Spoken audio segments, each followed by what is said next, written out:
pupunta tayo sa nanay na tatay.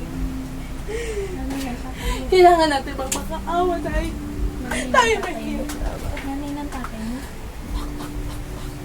Walang pinto! Nilalaka mo ba ako? Ah, sige, sa bintana na po ako dadaan. ko! Anak, daan sa bintana. Ay, puta. Anak, ba't ka nandito? Parang ako nito po. Balik ka dapat. Asa na po ang aking asawa? Hindi! Ayoko sa'yo! Bakit naman po? Ayoko!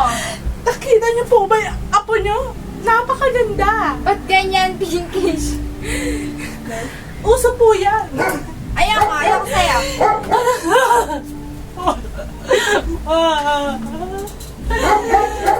Dali na po! Papasukin niyo na ako! Ayoko sa'yo! Asa na si Juanito? Juanito! Hindi ko anak si Juanito. Ay, mali po ba? Ay, sorry po! Mali pala ako ng bahay. Sensya na. Yaman mo. Kapag